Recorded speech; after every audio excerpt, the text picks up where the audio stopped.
Bismillahirrahmanirrahim.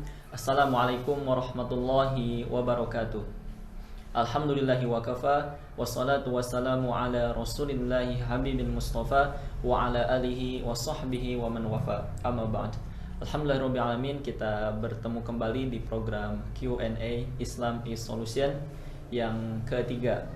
Insyaallah pada sesi yang ketiga ini kita akan mengangkat tema maksimalkan ibadah di bulan Ramadan, karena sekitar 5 atau 4 sampai 5 hari lagi kita akan memasuki bulan Ramadan. Tentunya harus ada persiapan sebelum kita memasuki bulan Ramadan. Jadi kita harus memahami dulu fikih-fikih ibadah yang ada di bulan Ramadan. Dan kita akan kaji bersama melalui pertanyaan yang telah masuk via DM Instagram @puber.id maupun nomor WhatsApp yang sebelumnya telah kita posting di Instagram maupun di WhatsApp. Sudah bersama kita Ustadz Sufi Zainal Mutakin yang akan sama-sama menjawab pertanyaan dari sahabat semua. Apa kabar Ustadz? Alhamdulillah. Langsung saja tadi ya ke pertanyaan. Kita langsung akan bahas tema kita kali ini yang berkaitan dengan fikih ibadah di bulan Ramadan. Kita langsung saja masuk ke pertanyaan pertama. Kita ambil dari Instagram. Assalamualaikum. Waalaikumsalam. Izin bertanya, bagaimana jika kita punya utang puasa Ramadan dan belum menggantinya pada saat bulan Ramadan berikutnya telah tiba? Mungkin telah terlewat tadi setahun. Ya. Jadi seperti apa tadi cara membayarnya mungkin? Hukum dan cara membayar gitu ya. Bismillahirrahmanirrahim. Pertanyaan ini secara umum mewakili mungkin berbagai macam kalangan ya, dan juga jamaah yang mana ketika lupa, ada alasan lupa ataupun ada yang melalaikan. Karena di sini ada dua hal, ada orang yang lupa atau melalaikan, atau misalkan ketika mau menunaikan pas sudah masuk nih sekarang 4 hari lagi sekitar seperti itu, kemudian ada sakit atau hal-hal yang lain yang menyebabkan pas masuk bulan Ramadan masih ada tunggakan saum.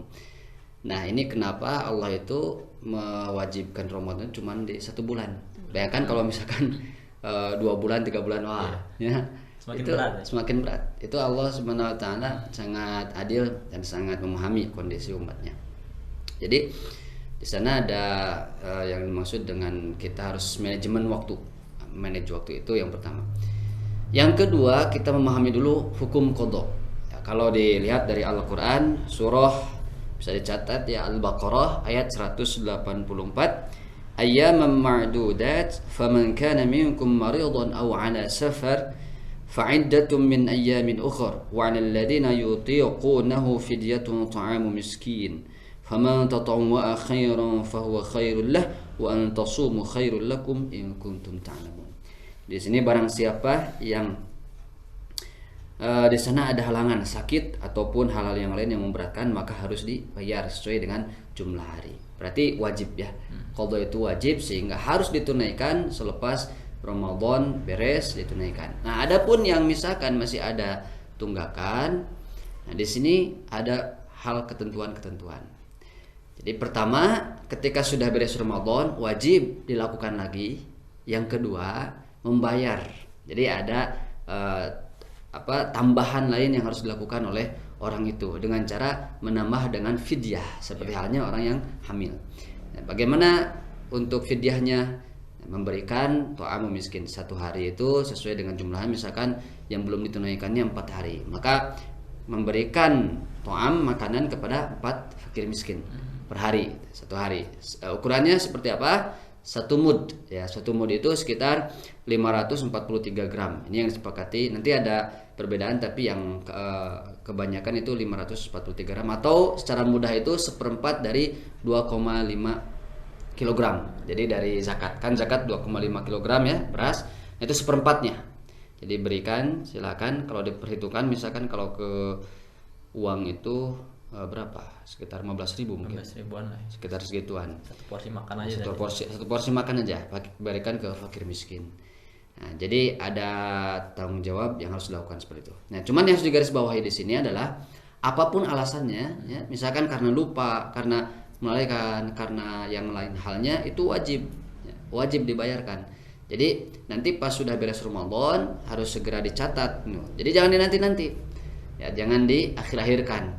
Langsung segera ditunaikan, mau di Syawalnya atau setelahnya langsung ditunaikan, dibayar dengan fidyah tadi, dibayar dengan denda. Itu kalau ini kan dendanya dibalaskan.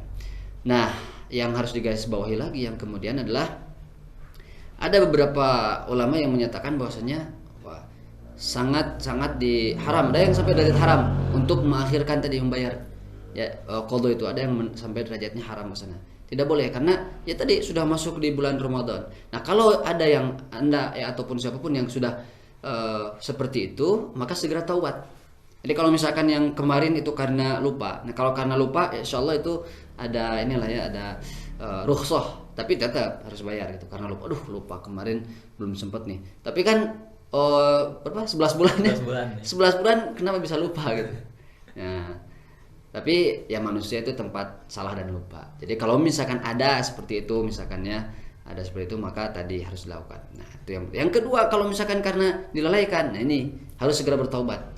Dilalaikan, lalu tiba-tiba pas sadarnya ada yang ceramah atau dengerin nasihat atau baca buku, lalu akhirnya tergugah hatinya, lalu bertaubat pada Allah, ya, ingin menunaikan pas masuk ke bulan Ramadan, ingin ditunaikan, nah, maka segera bertaubat kepada Allah, niat untuk tidak mengulanginya lagi segera. Itu saya kira ya untuk jawabannya ya. Jadi pertama hukum qadhanya wajib, sudah kita banyak tahu. Yang kedua caranya dengan dibayarkan fidyah 1 hari kepada 1 fakir miskin sebanyak yang ditinggalkannya. Seperti itu sih. Alhamdulillah, mudah-mudahan terjawab bagi penanya. Jadi mudah-mudahan tidak ada hal yang membingungkan lagi ya ke depannya setelah tahu ilmunya. Kita lanjutkan ke pertanyaan yang kedua. Assalamualaikum warahmatullahi wabarakatuh. Waalaikumsalam. Ustadz izin bertanya, adakah amalan yang ringan dan mudah untuk dikerjakan di bulan suci Ramadan dan bisa memungkinkan saya untuk istiqomah dalam mengamalkannya? Mohon jawabannya, Ustadz. Assalamualaikum warahmatullahi wabarakatuh. Waalaikumsalam. Amalan-amalan yang ringan di bulan suci Ramadan. Ini harus dipahami dulu bahwasanya bulan suci Ramadan ini bulan di mana dilipat gandakannya amalan-amalan. Pahala-pahalanya dilipat gandakan.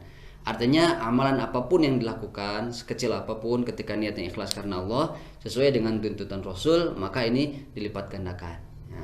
Jadi banyak sekali amalan-amalan yang kita lihat ringan itu, tapi justru timbangannya berat. Itu banyak dan bisa dilakukan. Nah, saya pernah ya membaca itu ada sekitar 6 amalan ringan yang mampu dilakukan secara istiqomah. Kata Rasul begini, khairul a'mali dawamuha wa in qalla. Sebaik-baik amal itu dawam, yang dilakukan secara terus-menerus. Wa in qalla, walaupun sedikit. Jadi kalau misalkan ini bertanya tadi bagaimana amalan ringan, nah itu adalah salah satunya amalan yang dilakukan secara terus-menerus walaupun sedikit. Contoh misalkan sedekah. Nah, sedekah dilakukan setiap hari tapi sedikit gitu ya, tapi dilakukan setiap hari itu sudah baik daripada orang yang sedekah setahun sekali dengan jumlah yang besar tapi dalam seumur hidup sekali atau setahun sekali tahajud ya, misalkan berapa rakaat, 20 rakaat tahajud, tapi setahun sekali. Itu lebih baik orang yang melakukan sholat tahajud setiap hari dengan kuantitasnya yang kecil, contohnya 2 rakaat, 4 rakaat, tapi dilakukan setiap hari. Nah, satu amalan yang boleh ini sebagai pegangan di bulan suci Ramadan, dan juga tidak hanya di bulan Ramadan, ini di luar ini juga harus dilakukan. Tapi di bulan Ramadan tadi ada dilipat gandakan oleh Allah Subhanahu wa taala. Pertama, memperbanyak senyum. Nah, ya, memperbanyak senyum karena senyum itu merupakan ibadah. Kenapa ibadah? Karena senyum sedekah. Disebutkan dalam hadis dari riwayat At-Tirmidzi, tabassumuka ila wajhi akhika sedekah. Senyum untuk saudara kamu adalah merupakan sedekah. Jadi kalau misalkan tadi tidak ada sedekah dalam berupa uang, nah maka dengan senyuman. Jangan sampai kita menebarkan sebuah sesuatu yang membuat orang itu suudon ya, negatif thinking, dengan apa? Dengan cemberut ya, lewat di depan orang lain tidak mau senyum. Nah, itu adalah suatu hal yang negatif. Maka di Ramadan ini kita perbanyak dengan bersenyum. Dengan senyum ya, keutamaannya juga adalah membuat diri kita menjadi sehat kan. Senyum menarik berapa puluh saraf ya, otot-otot yang ada di wajah. Lalu juga dengan senyum itu hati menjadi tenang. Coba bayangkan dan rasakan nanti antum ketika boleh dibayangkan ketika waktu cemberut dan tersenyum itu terasa nyamannya itu waktu tersenyum. Kenapa? Karena nah ketika ini ditarik itu kesini juga terasa pikiran menjadi tenang, damai gitu ya. Itu perbanyak senyum. Tadi dalilnya dari At-Tirmidzi, tabassumuka ila wajhi akhika shadaqah. Bahwasanya senyum pada saudara itu adalah sedekah. Nah, lewat senyum. Itu yang pertama. Ringan kan ya? Tinggal senyum. Senyum itu bengkok yang bisa meluruskan yang bengkok. Ya. Sesuatu yang bengkok kan senyum. Tapi meluruskan yang bengkok itu senyum. Yang kedua, rutin bersedekah. Nah, kalau misalkan tadi dengan senyum, nah maka yang kedua, kalau punya dengan uang ataupun dari segi materi, nah itu lakukan rutin bersedekah. Nah, ini mindset yang harus kita rubah, bahwasanya sedekah itu tidak harus yang besar dulu. Ya, saya sedekah, saya tidak punya uang nih, saya cuma punya uang 5.000. Bisa sedekah dengan 5.000 bisa? Bisa dengan 5.000. Tuh. Dengan 5.000 kita bisa beli minuman, ada orang yang saum dikasih itu, Masya Allah itu. Jadi kita mindsetnya dirubah dulu ya, ikhwan wa akhwati fillah, mindsetnya tolong dirubah. Artinya sedekah itu tidak mesti harus yang tinggi, tapi sedekah yang baik itu yang lahir daripada hati yang ikhlas ya, yang tulus karena mengharap ridho Allah Subhanahu wa taala, daripada orang yang sedekahnya tinggi tapi dengan mencela orang yang disedekahnya seperti debu yang ada di batu ditiup hilang. Itu sedekah yang diiringi dengan sombong dan juga mencela orang yang disedekahinya. Nah, maka di sini kita rutinkan ya, dalam 30 hari itu selama Ramadan atau 29 hari Ramadan itu, maka kita rutinkan alangkah luar biasa ketika dari awal sampai akhir itu sedekah. Dengan cara apa? Dengan cara yang ringan. Punya uang contohnya berapa nih? 50.000. Uang punya 50.000, bisa membelikan Al-Qur'an ya. Al-Qur'an, Masya Allah, ketika Al-Qur'an ini diberikan kepada orang yang menghafal Quran, hafidz Quran, diberikan, dia baca. Orang yang hafal Quran kan tidak mungkin sekali bacanya. Ya, dengan ada murojaahnya tidak mungkin sekali. Diulang-ulang, setiap dia diulang mengalir terus, mengalir pahalanya terus. Orang yang sudah meninggal, Al-Qur'annya masih ada, orang yang hafal Qur'annya masih ada, mengalir terus. Terus misalkan orang yang hafalnya Quran, orang yang hafal Quran tadi meninggal, Qur'annya masih ada, mengalir terus. Dia punya murid, dia wah luar biasa, tidak dari sekedar 50.000. 50.000 bisa dapat 2 Quran ya, dibagikan 2 Quran. Atau misalkan orang yang masih ada Qurannya sudah rusak karena sering dibaca ya, tapi dia sudah hafal Quran, sudah di sini gara-gara diberikan dari Quran kita. Oh, Masya Allah, itu hebat. Tidak punya uang 50.000 buat Quran tadi, atau buat apa lagi 50.000, banyak lah ya. Sejadah berikan kepada orang yang membutuhkan. Sekarang kan butuhnya lagi masa social distancing, berikan sajadah ke masjid. Nah, punya uang sekitar 30.000, belikan apa? Sendal, simpan di musola, di masjid. Orang ke sana. Tuh, punya uang 10.000, belikan spidol, simpan di masjid, taklim, di masjid taklim. Dengan satu saja tidak puluh, ini yang sebanyak satu, dengan itu saja sudah bisa. Punya uang hanya 1.000, bisa juga dengan sedekah. Jadi mindset kita harus dirubah, artinya kita rutinkan sedekah, dilipat gandakan terus. Kalau air di sungai itu ingin deras, maka harus banyak alirannya. Ya kalau keran ingin keluar airnya kan harus dibuka ya. Nah, kalau misalkan ditutup, tersendat, maka air pun tidak akan keluar. Nah, sama ini juga, rezeki itu sama seperti itu. Jadi rutin sedekah. Yang kedua, gampang kan itu dia, sederhana. Yang pertama senyum, kedua sedekah. Yang ketiga, tilawah Quran. Sekarang gampang juga tilawah Quran dengan cara handphone kan sudah ada. Kemana-mana misalkan gak bawa Al-Quran tapi ada handphone, ada di sana, di download. Handphonenya yang biasa ada Quran yang kecil, kan? Masukkan di saku, Quran saku, bisa tuh baca. Jadi tilawah tuh kira-kira ringan atau berat? Ringan gitu dibaca. Wah, belum bisa. Rasul dalam sebuah hadisnya menyatakan orang yang terbata-bata saja membaca Al-Quran sudah dapat pahala. Gitu. Jadi antum yang belum bisa contohnya membaca Al-Quran, lalu ingin membaca Al-Quran terbata-bata, terus memaksakan diri membaca Al-Quran, itu tidak masalah dan itu dapat pahala tetap. Yang ketiga, dengerin ceramah.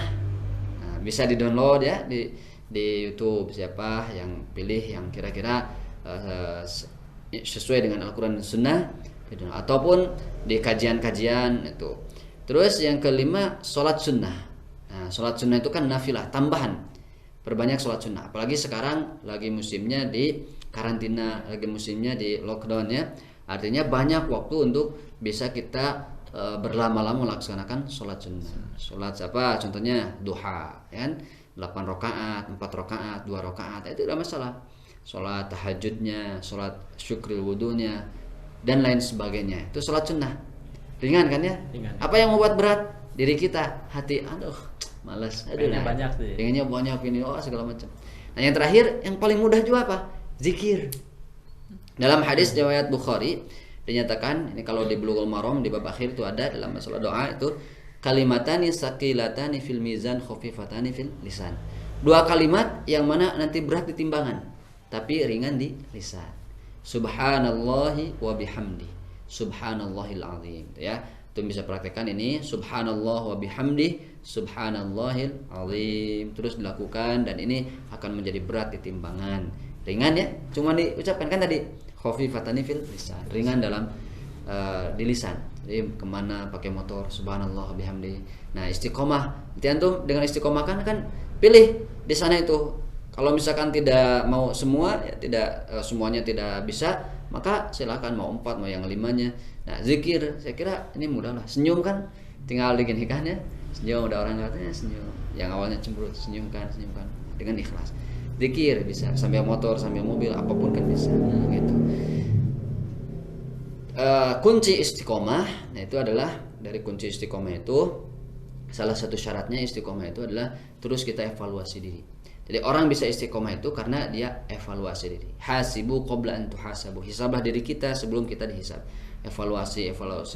Jadi kita menghisab diri kita. Oh, tadi banyak dosanya, tadi banyak lalainya, tadi banyak ini. Insyaallah bisa istiqomah. Itu saja mungkin yang bisa disampaikan. Alhamdulillah ada 6 amalan tadi berarti ya. Jadi intinya berarti bukan di banyaknya amal tadi, tapi kita bisa melakukannya secara kontinu meskipun amalnya itu sedikit. Kita lanjut ke pertanyaan ketiga.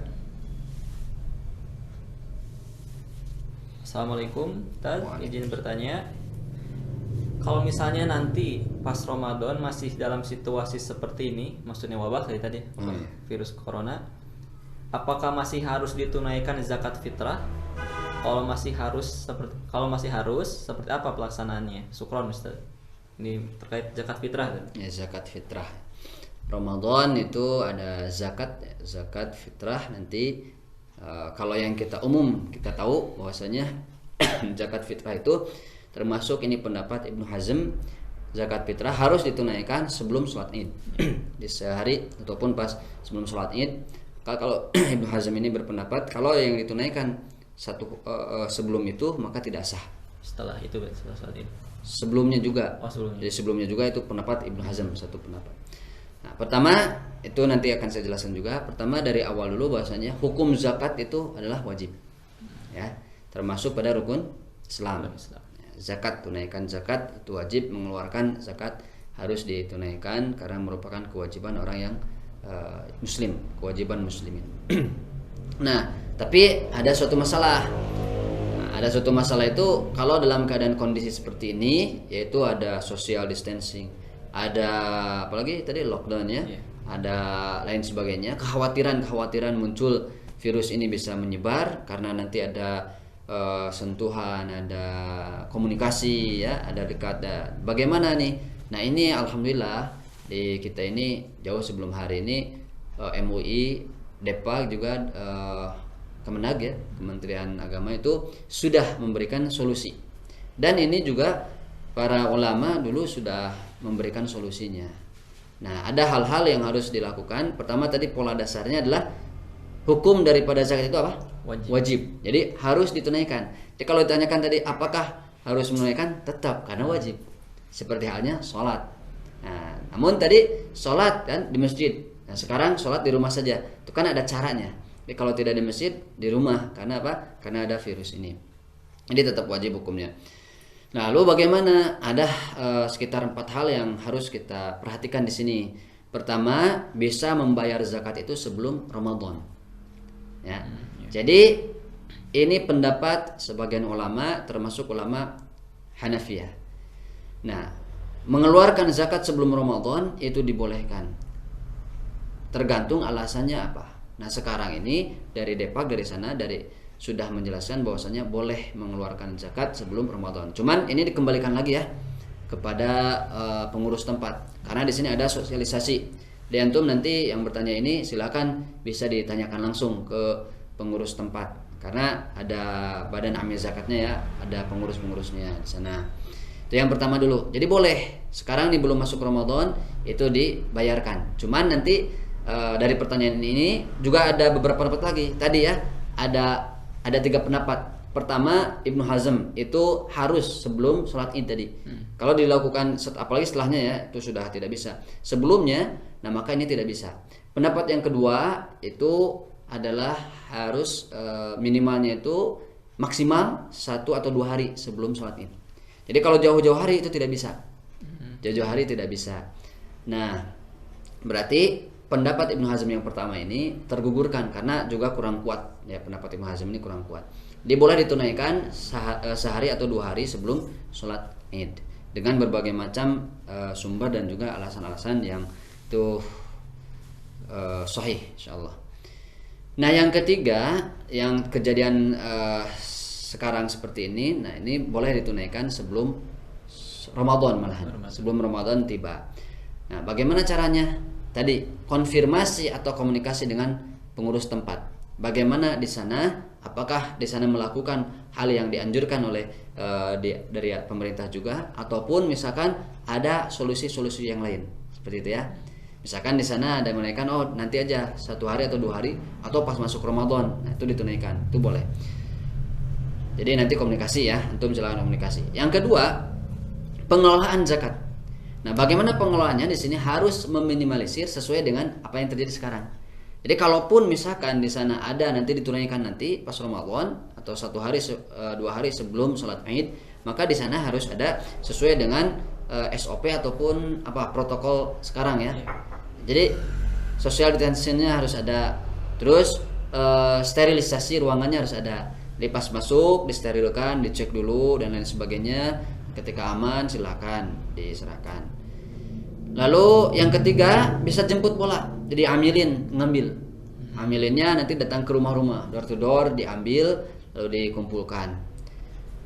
Nah, yang terakhir sesuaikan dengan ketentuan-ketentuan yang sudah ada di pemerintah. Jadi insya Allah pemerintah kita juga sudah mengeluarkan ultimatum ataupun SK ya, keterangan-keterangan terkait dengan zakat ini. Karena ini sesuatu yang ya kan umat muslim yang wajib ya, makanya insya Allah itu sangat diperhatikan. Tuh, jadi gimana kesimpulannya? Jadi intinya kita wajib tadi membayar zakat. Pertama, zakatnya wajib dikeluarkan sesuai prosedur kondisi yang ada ya, di daerah. Ada daerah dari masing-masing dan dari pemerintah seperti itu bagaimana. Oke, mudah-mudahan terjawab bagi penanya. Jadi nanti sesuai prosedur yang ada setelah nanti kita masuki Ramadan. Kita lanjut pertanyaan keempat. Assalamualaikum. Waalaikumsalam.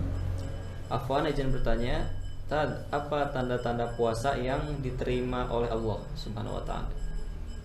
Tanda-tanda puasa yang diterima. Tanda puasa yang diterima oleh Allah ya. Nah, ini juga pertanyaan yang bagus. Kenapa? Karena kita Ramadan jangan sampai kata sabda Nabi itu rubba shaimin la yasamin siyamihi ilal ju'al atas. Banyak orang yang saum tapi tidak dapat pahala daripada saumnya kecuali lapar dan haus saja. Kecuali menahan lapar dan haus itu aja yang didapat. Kenapa? Karena dia melakukan hal yang tidak disyariatkan, hal yang istilahnya dilarang oleh Allah, terus juga melakukan kemaksiatan dan lain sebagainya, hal yang membatalkan pada saum itu. Jadi cuma dapat haus saja. Nah, di sini setidaknya ada 3 hal tanda kalau saum kita diterima oleh Allah. Tandanya yang pertama, di saum itu kita dijaga.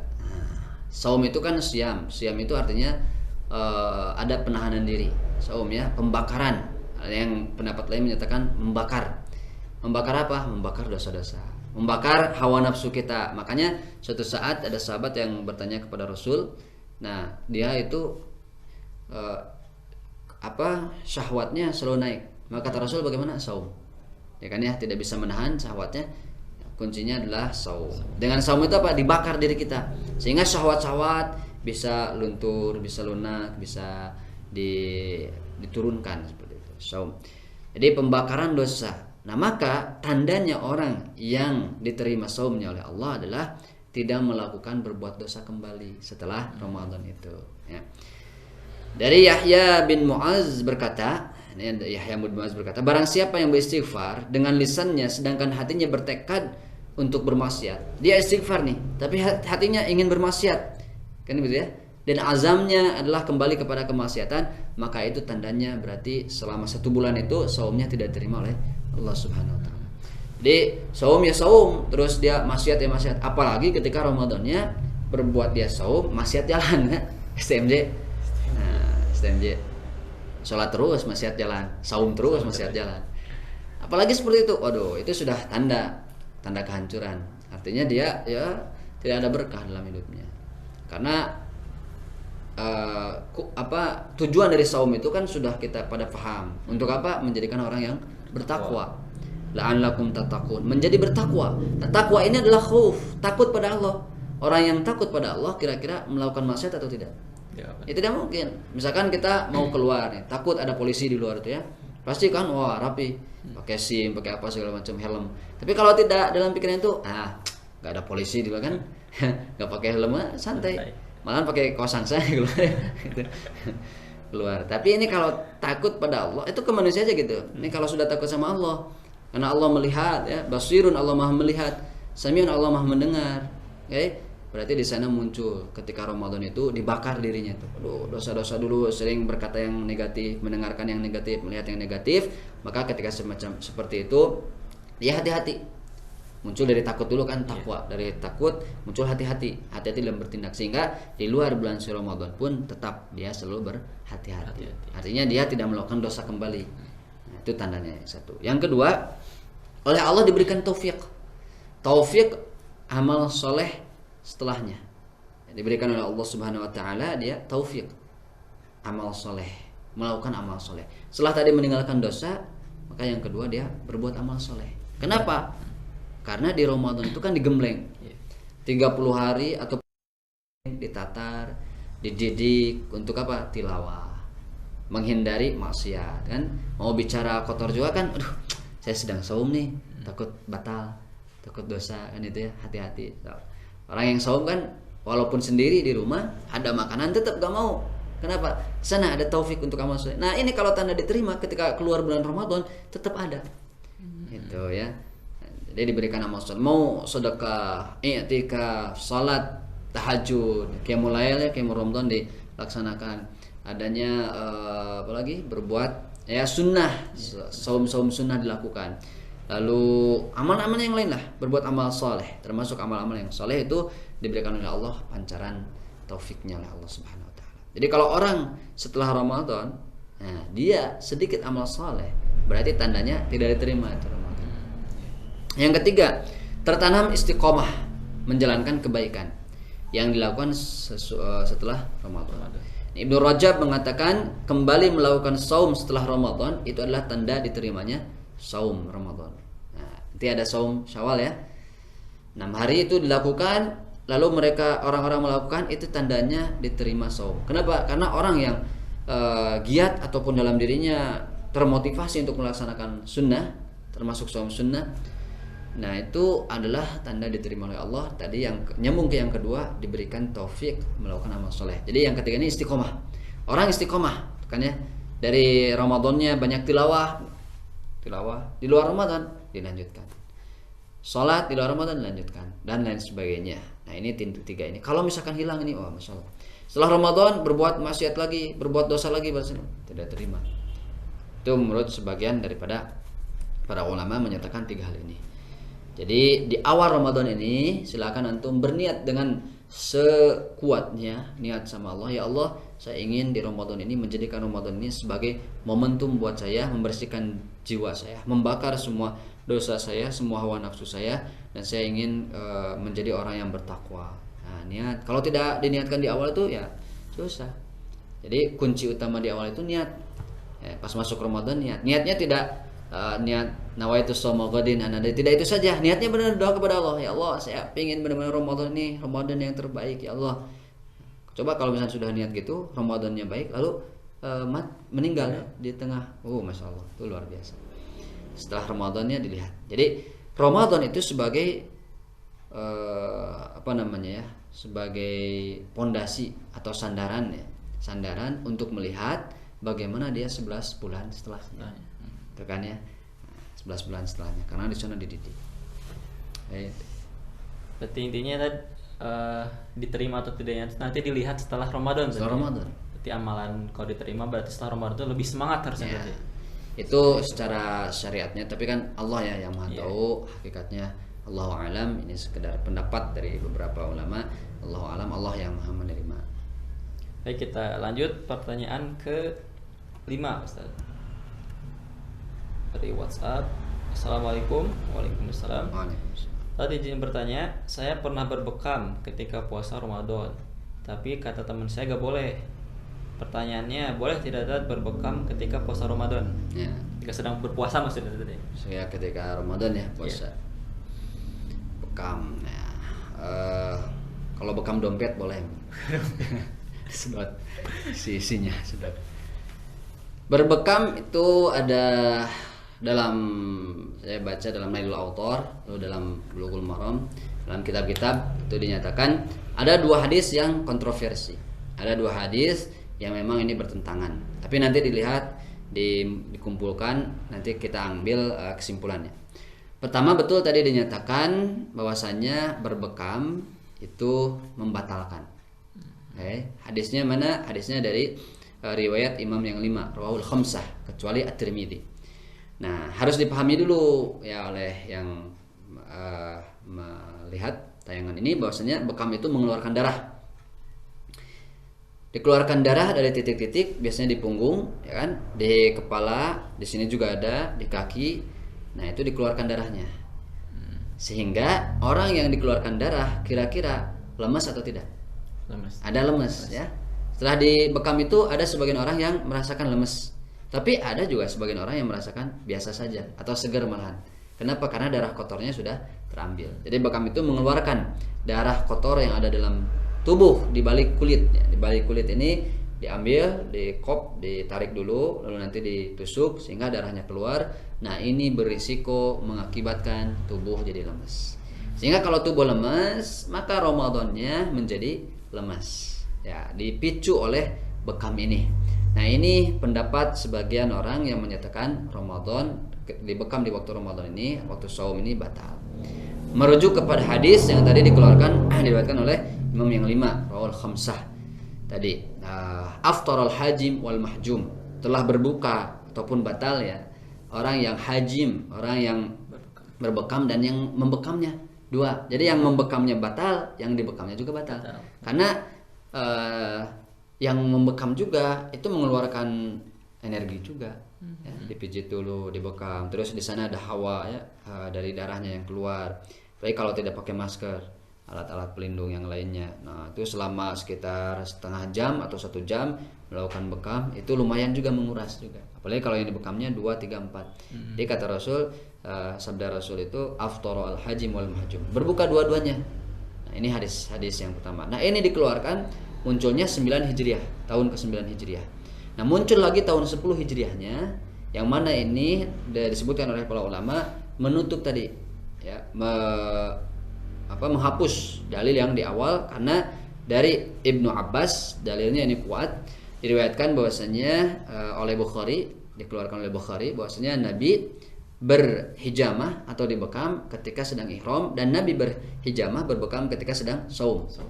Ya, ketika sedang wahuwa shaim, ketika beliau sedang saum. Nah, tapi beliau tidak berbuka, langsung melanjutkan saumnya. Artinya di sini yang dalil yang pertama tadi tertutup oleh dalil yang kedua, karena Nabi SAW melakukannya. Kalau yang tadi kan menyatakan aftar al hajim wal majum, tapi ternyata Nabi melakukan dibekam.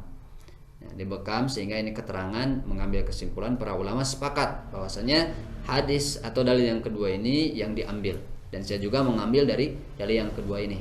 Dalilnya sangat kuat, dikeluarkan oleh Imam Bukhari. Ya. Catatan.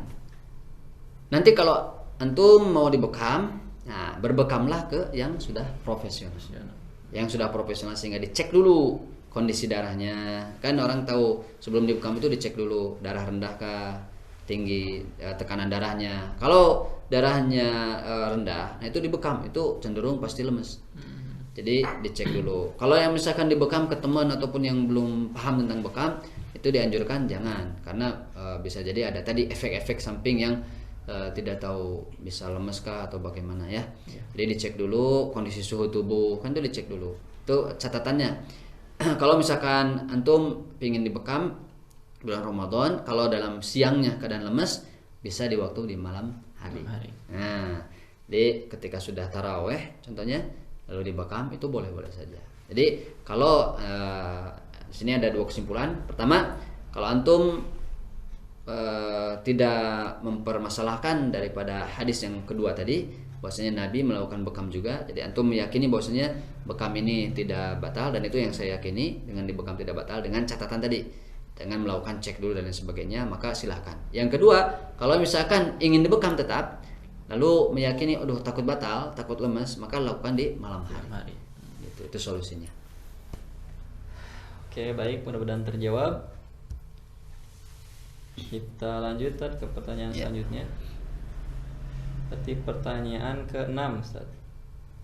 Kita dari WhatsApp. Assalamualaikum. Waalaikumsalam. Dan biasanya ketika Ramadan tadi masih banyak warung makan yang buka. Bagaimana kita menanggapi hal itu? Terus apa hukum bagi yang masih buka warung makan ketika Ramadan? Syukron Ustaz, mudah-mudahan dijawab. Bisa dijawab tadi. Di dua pertanyaan tadi ya.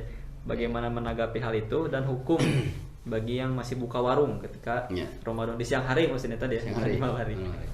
Warungnya otomatis ini warung seperti makanan ya, yang siap saji, yang sudah ini kan bakso, warteg dan yang seperti itu. Kalau warung-warung biasa kan itu tidak. Bagaimana hukumnya membuka warung di waktu siang hari? Terus bagaimana sikap? Itu dua ya. Pertama, Allah Subhanahu wa taala dalam Al-Qur'an Al-Maidah ayat 2 dinyatakan wala ta'awanu 'alal ismi wal 'udwan. Janganlah engkau saling tolong-menolong dalam berbuat maksiat, dosa. Ism dalam dosa dan permusuhan. Itu tidak boleh. Itu pondasi dasarnya dulu ya. Kira-kira ketika ada orang yang pingin makan, dia muslim ya, di siang hari, lo orang buka tuh warung. Ya dibuka sengaja meskipun itu tutupi ya gitu ya. Dia menolong tidak? Menolong. Dalam hal apa penolongnya? Dalam hal yang tidak baik. Tidak baik, maksiat. Dosa, malahan dosa. Nah, berarti kan sudah melanggar ini ya. Allah sudah melarang. Wala, berarti kalau ada larangan Allah itu al-aslu fin nahyi tahrim. Asal daripada larangan itu untuk pengharaman. Berarti kan dalam bahasa lain itu ya haram, tidak boleh melakukan tolong menolong dalam maksiat. Orang pengen mabuk ditunjukkan, oh itu tuh tempat mabuk-mabukan itu, pokoknya dia ke sana dapat dosa, sama kita dapat dosa terus. Nah, jadi pondasi awalnya di sini. Antum silakan dicek warung antum ini apakah menyediakan yang untuk orang berbuka ya di siang hari, makanan, minuman, sehingga buat orang itu jadi melanggar perintah Allah atau tidak. Nah, maka di sini masuk ke dalam kategori ini ya. Jangan tolong menolong dalam berbuat maksiat, dalam membuat dosa. Jangan itu. Nah, itu yang pertama. Yang kedua, Allah Subhanahu wa taala memerintahkan kita untuk mengagungkan syiar. Ya, mengagungkan syiar dalam surat Al-Hajj ayat 32. Dan orang-orang yang mengagungkan syiar-syiar Allah itu merupakan dari ketakwaan hati. Jadi, saum ini termasuk syiar, termasuk syiar Islam. Jadi di sini kita harus mengagungkan, harus dijaga. Tidak boleh kita itu menghancurkannya. Malahan oleh orang muslim sendiri dibuka karena alasan apa? Misalkan ekonomi lah atau segala macam. Harus yakin orang zaman dulu itu para sahabat itu di waktu Ramadan itu benar-benar fokusnya itu ingin memperkaya amalan, memperkaya pahala, bukan memperkaya diri. Tapi insya Allah Allah menjamin. Jadi jangan sampai dalam diri ada keraguan ya. Duh ini siapa yang memberikan rezeki? Allah. Wa yarzuquhu min haitsu la yahtasib. Allah memberikan rezeki dari di arah yang tidak sangka-sangka. Itu takwa kan? Iya. Wa may yattaqillah yaj'al lahu makhrajan ya. Barang siapa yang bertakwa sama Allah, maka Allah akan menjadikan jalan keluar. Ramadan, wah ini lagi keadaan seperti ini. Nah, takwa sama Allah, takut, aduh, ya Allah takut. Maka tidak buka, warungnya tidak buka. Nah itu kata Allah diberikan jalan keluar. Wa yarzuqu min haitsu la, dan diberikan rizki dari arah yang tidak disangka-sangka. Itu harus diyakini ya. Antum silakan siapapun yang ingin membuka warung di waktu siang hari untuk tujuannya tadi ada bakso atau lain sebagainya, masya Allah. Ini yakin sama Allah, malahan dosa kan tadi, dosa memfasilitasi. Dan yang kedua tadi apa? Bahwasanya Allah ingin kita itu mensyiarkan ya ajaran-ajaran Islam. Yang ketiga, nah selayaknya kita umat muslim menjaga apapun itu kondisinya seperti apa, menjaga supaya Ramadan ini bulan yang suci, jangan sampai kita nodai. Maka kalau tadi ditanyakan hukum membuka warung di waktu siang hari itu bagaimana? Hukumnya adalah tidak boleh. Untuk yang makanan-makanan ya warteg, untuk yang buat orang buka itu tidak boleh. Ya warkop dan lain sebagainya. Keboleh. Karena apa? Memfasilitasi orang berbuka. Kecuali kalau misalkan kita buka warungnya yang biasa itu gak apa-apa. Nah terus bagaimana? Ada muncul pertanyaan lain. Bagaimana kalau misalkan ada orang yang tidak saum, non muslim contohnya, ingin belanja, ingin beli, ya kan bisa masak sendiri, ya kan? Buka warung biasa, bahan-bahan makanan yang untuk bahan makanan dimasak itu kan nggak apa-apa. Yang tidak boleh itu tadi, yang ada datang ke sana, buka di sana, makan di sana. Nah kalau misalkan kita menyediakan makanan yang contohnya yang tidak dimakan waktu itu ya, snack atau apa, buka gitu kan, orang beli itu, lalu orang itu dimakan di rumah, itu bukan tanggung jawab orang yang buka, karena bukan memfasilitasi ya. Kita kan bisa jadi itu untuk anaknya ya, atau untuk dia waktu buka dia. Kalau yang di luar kita tidak tahu itu baru atau zimmah, lepas tanggung jawab kita. Tapi kalau yang tadi sengaja membukanya itu sudah termasuk dosa memfasilitasi. Nah berarti kesimpulannya orang yang membuka warung di waktu siang hari untuk tujuan, apalagi ada tujuan, saya pengen nambah rezeki nih, banyak orang yang datang, orang lain tutup, kita buka. Bukan nama rezeki, nama dosa. Ya, tujuan seperti itu udah dosa, memfasilitasi. Dalilnya apa tadi? Pertama, jangan menolong dalam keburukan, kemaksiatan, dosa. Yang kedua, bahwasanya syiar Allah ini harus disiarkan ya, syiar Allah ini harus diagungkan. Wa may yu'adzim syairallah. Barang siapa yang mengagungkan syiar Allah, itu berarti lahir daripada ketakwaan hati. Lalu sikap kita bagaimana? Nah, sikap kita adalah mengingatkan. Kalau itu saudara kita, ingatkan. Kalau saudara kita itu tidak mau diingatkan, lepas tanggung jawab. Kita sudah mengingatkan.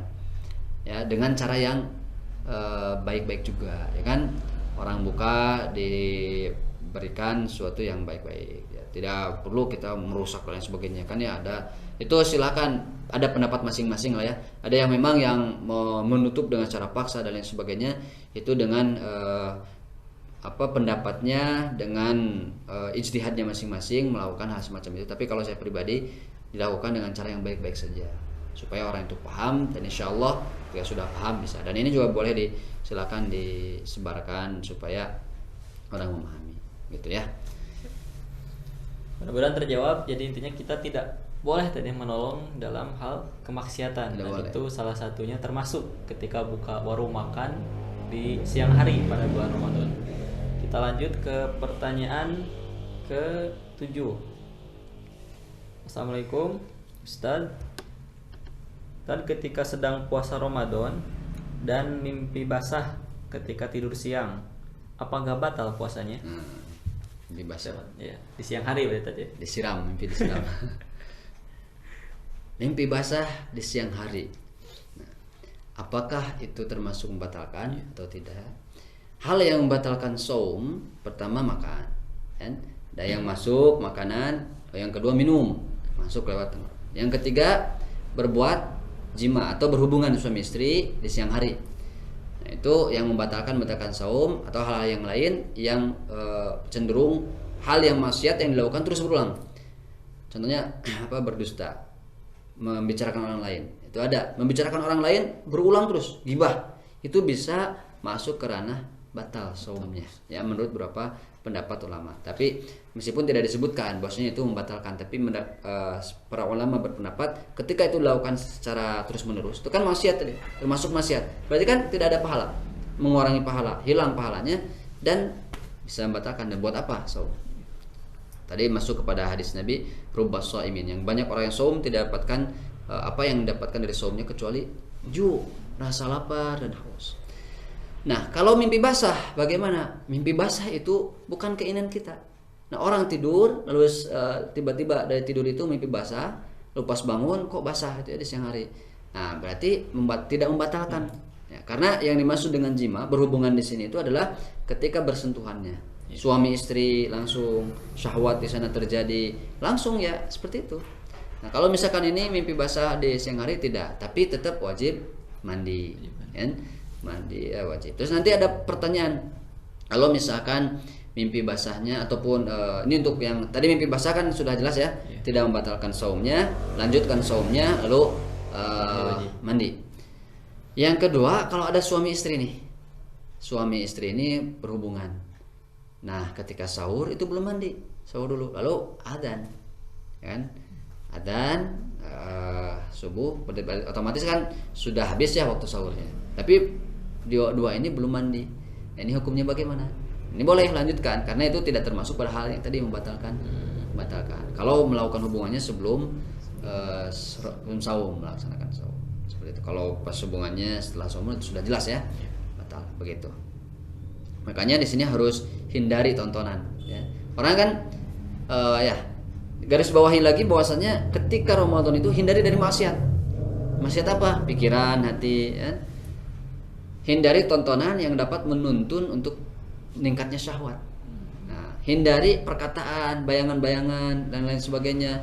Nanti menuntun syahwat naik sehingga mengakibatkan kita itu mimpi basah.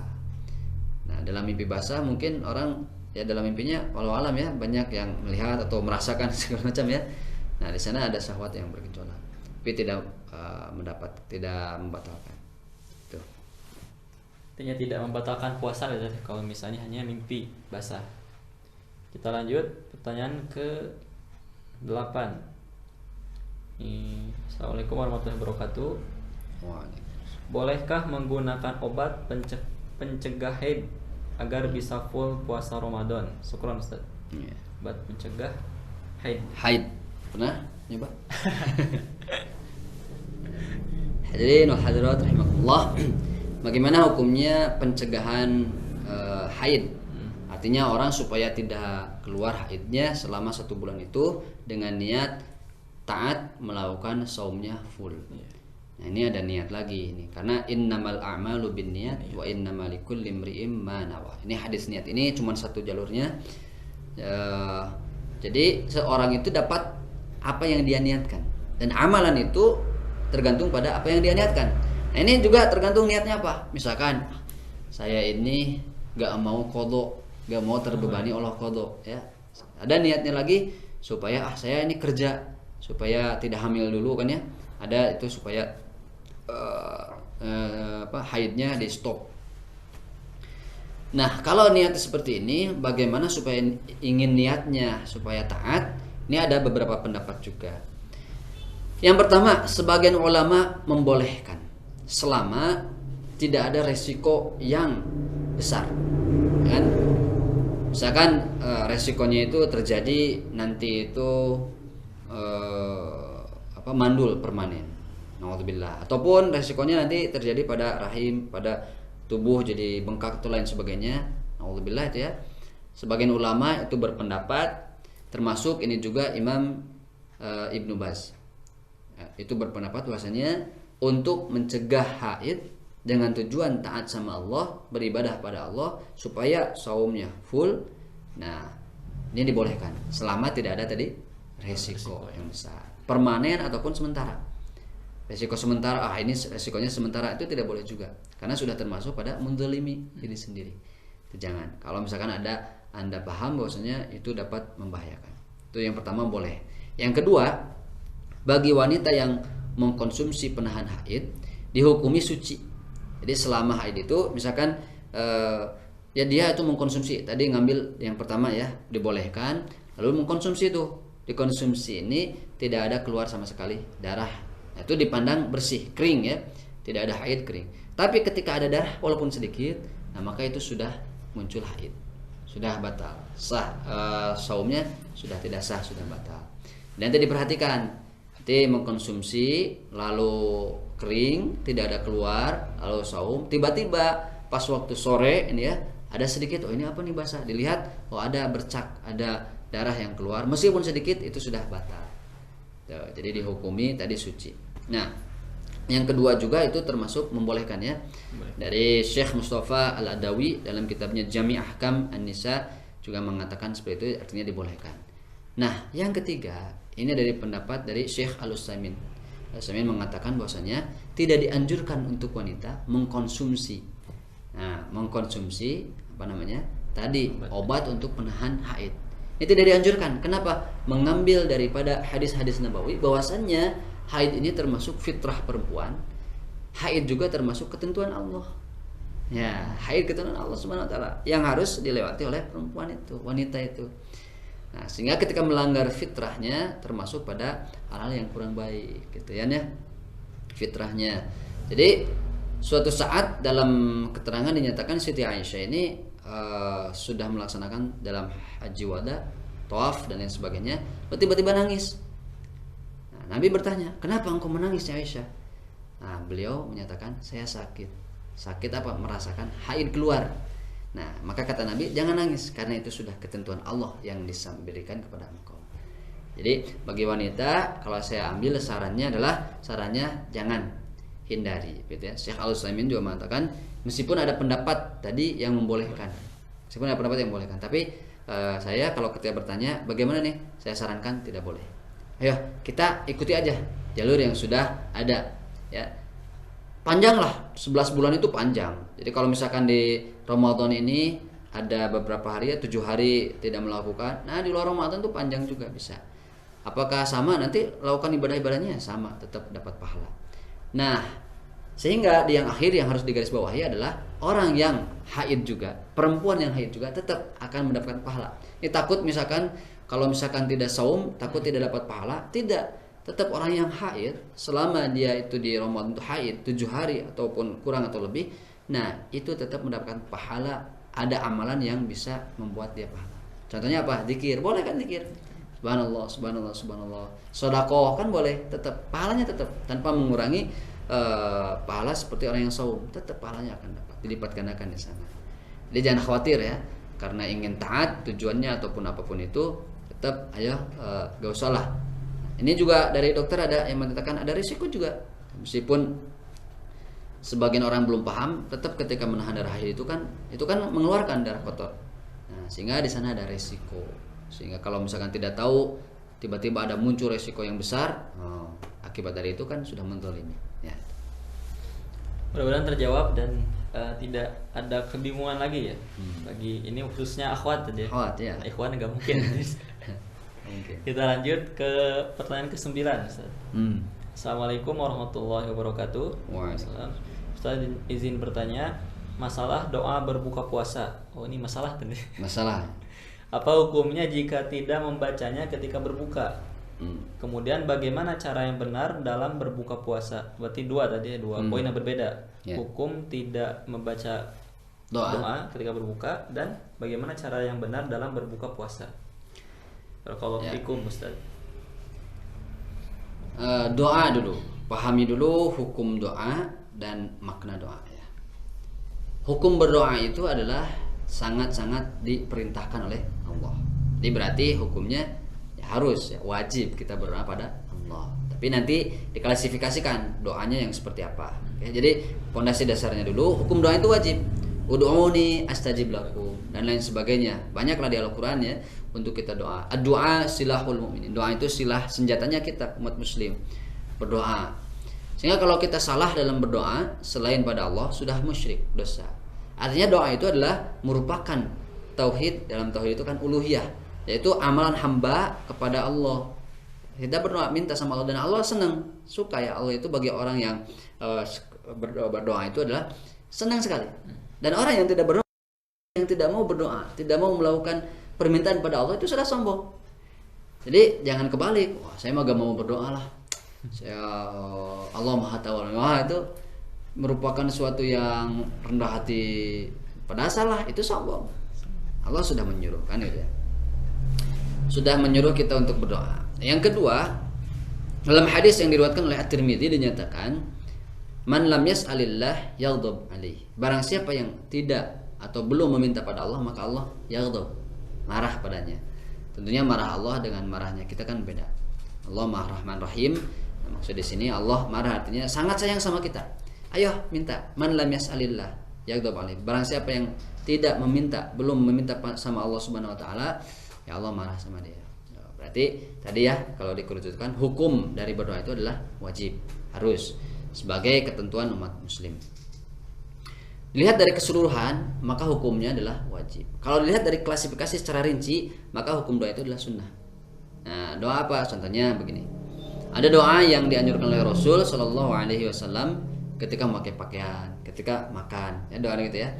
Maka, kalaupun kita tidak bisa, cukup kita Bismillah. Cukup kita mohon sama Allah, ya Allah jadikan makanan ini adalah sebagai makanan yang berkah. Itu kan sudah doa. Nah, jadi Anda harus paham bahwasanya doa itu adalah permintaan munajat kita sama Allah. Tidak mesti doa itu harus dengan pakai bahasa Arab. Nah, tidak mesti dengan pakai bahasa Arab. Dengan kita meminta sama Allah, ya Allah jadikan ini obat ini menyembuhkan saya. Ya Allah jadikan ini makanan ini adalah membuat saya sehat, saya segar, membuat saya bisa beraktivitas lagi. Minta sama Allah, itu wajib. Nah, tapi adapun masalah tadi pola bahasanya itu, nah itu tidak mesti harus dengan pakai bahasa Arab. Lalu doa berbuka. Bagi yang belum tahu, doa berbuka ini ada kontroversi. Ada dua doa. Sebetulnya nanti dikerucutkan lagi ada beberapa, ada penggabungan ya dari dua doa itu. Yang secara umum orang memahami doa itu adalah Allahumma lakasumtu. Nah, terus wa ala rizqika aftartu. Kalau dalam hadis Abu Daud sebetulnya begini, dua kalimat saja. Allahumma lakasumtu wa ala rizqika aftartu. Itu saja dua. Dalam Abu Daud nomor hadis 2358. Nomor hadis 2358. Nah, dalam Abu Daud juga sebelum hadis itu 2357. Nah, itu yang secara umum juga banyak orang memahami. Sekarang alhamdulillah sudah banyak. Dhahabat dhamma wabtallatil uruq wasabatal ajru insyaallah. Ya, dua-dua itu ya. Nah, lalu mana nih yang paling sahih, yang kuat? Yang kuat itu adalah doa yang tadi, dhahabat dhamma wabtallatil uruq wasabatal ajru insyaallah. Ini hadisnya kuat dari Abu Daud, Sunan Abu Daud nomor hadis 2357-nya. 2258-nya tadi. Nah, kenapa itu bisa dhaif ya, dipandang dhaif? Karena adalah salah seorang perawinya yang dipandang tidak kuat. Jadi tapi sebagian ulama itu juga berpendapat bahwasanya mengamalkan yang Allahumma lakasumtu itu dibolehkan juga. Ya kan? Bolehkan, silakan. Nah, tapi orang yang ingin benar-benar menghindari daripada khilafiyah ini, ambil saja yang sahihnya saja, sudah. Nah, kapan dibacanya? Waktu doa yang pertama tadi, dhahabat dhamma, kapan? Nah, dibacanya itu setelah berbuka. Nah, jadi minum dulu gini ya. Tadi cara yang baik itu bagaimana? Masuk ke cara sana. Cara yang berbuka yang baik itu siapkan air minum, kan? Lalu kalau Anda punya, siapkan kurma yang ganjil. Mau 3, mau 7 boleh, siapkan kurma. Sudah gitu, pas adzan, tahapannya itu sudah disiapkan. Lalu adzan, tahapan kedua pas adzan tiba, segerakan untuk berbuka. Nah, yang paling bagus itu berbuka itu disegerakan. Dengan cara apa? Bismillah dulu. Bismillahirrahmanirrahim. Kurma dulu dimakan, lalu air putih, sudah gitu baru dhahabal dhamma wabtallatil uruq wasabatal ajru insyaallah ya. Tenggorokan ini sudah basah. Terus juga pahala dari Allah sudah ditetapkan insyaallah gitu. Itu doanya yang seperti itu. Setelah, karena ini juga kemarin banyak pertanyaan ini, karena doanya juga kan apakah sebelum atau setelah? Itu setelah. Pertama bismillah. Nah, kalau yang tadi yang di awal Allahumma lakasumtu itu sebelumnya ya, Allahumma lakasumtu wa ala rizqika aftartu. Kalau dalam Abu Daud itu kalimatnya seperti itu, wa ala rizqika aftartu, 2 kalimat. Nah, setelah berbuka itu ya, kalau misalkan tidak ada kurma, nah cari yang manis-manis. Kenapa yang manis? Karena yang manis itu bisa mengembalikan lagi mau kolaknya ada boleh, tapi hati-hati jangan langsung di sekali-kali udah kolok ini, apalagi cincau dimasukkan ngapa nanti aduh ya. Jadi secara sederhana saja, insya Allah dengan air putih juga 1 gelas, terus kurma itu sudah memenuhi. Sholat maghrib langsung, setelah sholat maghrib langsung makan itu boleh. Doanya sudah jelas ya. Nah, bagaimana tadi hukum tidak berdoa? Karena doa itu diperintahkan oleh Allah. Lalu ada dalam keterangan hadis riwayat Ahmad, dan ini insya Allah kuat. Setiap bulan Ramadan itu ada pembebasan dari Allah, pembebasan dari api neraka setiap malam. Dan setiap doa itu adalah terkabul oleh Allah. Dan Allah menyukai ketika orang berdoa di bulan Ramadan, itu waktunya terijabah. Makanya Anda jangan hilang kesempatan. Di waktu berbuka itu waktu momen yang pas untuk kita berdoa. Jadi doanya bagaimana? Kalau tidak bisa tadi doanya dengan doa yang dicontohkan oleh Nabi tadi ya, doanya yang wabtalatil unuq wasabata insyaallah, silakan Anda cari di hadis Abu Dawud tadi, ataupun bisa sekarang banyak lah ya. Nah, tidak bisa dengan bahasa itu, susah contohnya tidak hafal, maka boleh saja dengan bahasa sendiri. Ya Allah ya Rahman, bismillahirrahmanirrahim, ya Allah saya berbuka puasa ya Allah dengan izinmu, alhamdulillah ya Allah, terima kasih atas limpahan rezeki ini, bismillah, minum. Berdoa lagi, mau tambah doa yang lain boleh. Ya Allah, kalau belum punya anak, ya Allah di Ramadan ini ya Allah berikan saya kelimpahan rezeki ya Allah, dan saya memohon untuk Kau segera memberikan kepada kami anak. Jadi kalau berbicara hukum ya untuk berdoa ini kan tadi harus wajib. Tapi untuk tadi bagaimana hukum tidak membaca doa untuk berbuka, cukup bismillah saja kan sudah boleh. Bismillahirrahmanirrahim gitu ya. Mudah-mudahan terjawab bagi penanya. Kita lanjut ke pertanyaan ke-10. Assalamualaikum warahmatullahi wabarakatuh. Waalaikumsalam. Ustaz, Afwan mau tanya soal Ramadan nanti. Berhubung situasi masih seperti ini dan juga tinggal sama nenek yang usianya rentan beresiko terkena virus. Izin bertanya, bagaimana hukumnya sholat tarawih berjamaah di rumah dan bagaimana tata cara pelaksanaannya? Jadi tarawih di rumah berjamaah dan jamaah. Tata pelaksanaannya seperti apa? Taraweh itu sudah sepakat suatu hal yang sunnah. Sedangkan suatu hal yang sunnah ini dalam sebuah hadis dinyatakan bahwasanya sholatul mar'i fi baitihi ilal maktubah. Salat seseorang itu di rumahnya kecuali yang wajib. Artinya yang sunnah ini boleh, malahan lebih bagus di mana? Di rumah. Ya. Adapun untuk taraweh ini karena dicontohkan oleh siapa dulu yang mencontohkan berjamaah itu? Umar bin Khattab ya. Umar bin Khattab mencontohkan, maka Imam Asy-Syafi'i termasuk juga Imam Ahmad bin Hanbal, Abu Hanifah itu berpendapat bahwasanya lebih utama memang dilakukan berjamaah di masjid.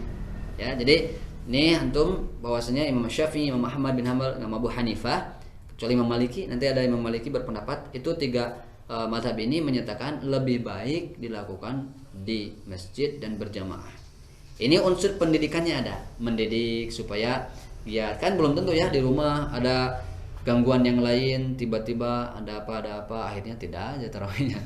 Nah, itu lebih baik tadi kalau lihat afdol di sana. Nah, kalau sekarang pertanyaannya adalah bagaimana hukumnya untuk kalau di rumah? Ya tentunya boleh. Ya, apalagi menjaga tadi nenek. Jadi berjamaah di rumah boleh. Ataupun tidak berjamaah juga boleh. Karena ini sesuatu yang sunnah. Jadi misalkan antum mau sholatnya sendiri di rumah, tetap untuk sholat tarawih boleh, silakan. Caranya bagaimana? Silakan cara seperti tarawih biasa. Ya, tidak ada khusus atau bagaimana di rumah seperti ini, di rumah di masjid, tidak. Seperti biasa. Yang misalkan antum ngambilnya 11, lakukan saja 11. Memang untuk yang sholat tarawih ini dianjurkan dua-dua ya, masna. Silakan dua-dua. Buat pendapat yang 4-4 boleh, silakan ngambil, silakan asal ada sandarannya, asal ada hadisnya, asal ada antum tahu sumbernya. Silakan nanti bisa digali lagi, dicari. Kalau tadi mau tahu bertanya caranya dan bolehkah di rumah, boleh. Kalau di rumah caranya bagaimana? Yang biasa 11 silakan lakukan 11. Malahan di rumah bisa lama-lama tuh, bisa 1 juz full, bisa dengan cara menghayati dan sebagainya. Mau 23 boleh, silakan. Dalam Al-Majmu' Al-Majmu' dinyatakan tarawih adalah suatu hal yang sunnah dan boleh dilakukan sendiri. Jadi boleh dilakukan sendiri, tidak berjamaah di rumah juga. Nah, pendapat Maliki bagaimana? Imam Malik mengatakan mengambil dari hadis yang tadi bahwasannya keutamaan sholat tarawih itu adalah sholat sunnah itu di rumah.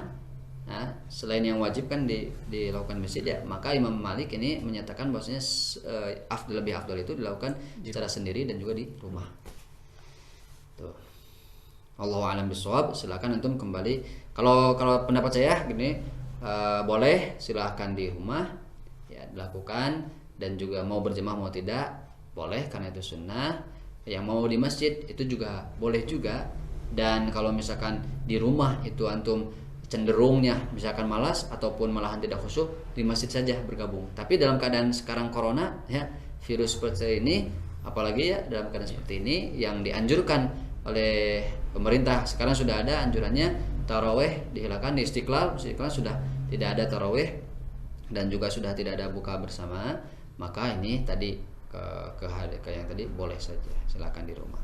Kalau yang di tempat masing-masingnya masih ada karena terasa aman, terus masih ada yang melakukan tarawih di masjid ya tidak masalah.